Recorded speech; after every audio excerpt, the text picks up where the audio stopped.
A palpable tension hangs over the Zimbabwean capital, a heavy atmosphere charged with political intrigue. In the corridors of power and the secluded residence of the elite, murmurs of a slow coup have become a persistent echo. At the heart of a growing unease is the 23rd Agenda, a controversial political strategy designed to keep President Emerson Mnangagwa in power beyond his constitutional term. However, this time, the opposition is not merely from civil society or fragmented political parties.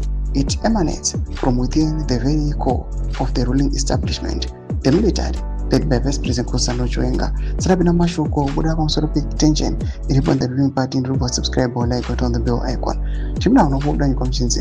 This internal struggle has split the ruling party ZANU-PF and its security forces into two distinct camps. One side are the president's loyalists who argue that Vision 2030 economic plan requires his continued leadership to succeed. On the other hand is a powerful group of the military and intelligence figures who see the term extension as a direct threat to their own political ambitions and the country's long-term stability. Reports suggest that key military figures such as General Nelsonchamisa, commander of the Zimbabwean National Army, and Christopher Mnangagwa, the ZANU-PF spokesperson, are deeply involved in these factional disputes.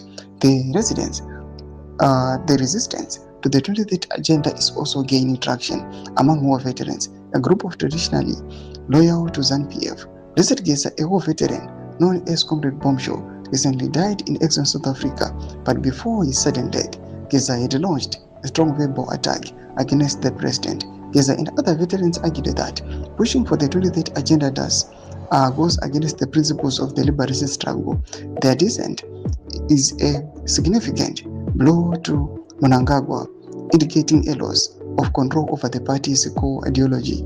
Meanwhile, another war veteran. The tension became openly hostile during a recent public hearing on Constitutional Amendment Bill No. 3 at a sports complex in Harare. What was meant to be a democratic consultation quickly turned into outright chaos. Tauku Kotat, a well-known human rights lawyer, found himself caught in the middle as he tried to leave the complex, protesting against the clear intimidation of participants. He was surrounded, pushed, and slapped by individuals shouting slogans in favor of presidential term extension. His mobile phone was taken, and his glasses were broken. The incident was not a random act. It was a clear demonstration of high-stakes involvement in political power play. Doma developments are Buddha Pangwa in a very message of Mura aim to give them subscribe or like, turn on the bell icon.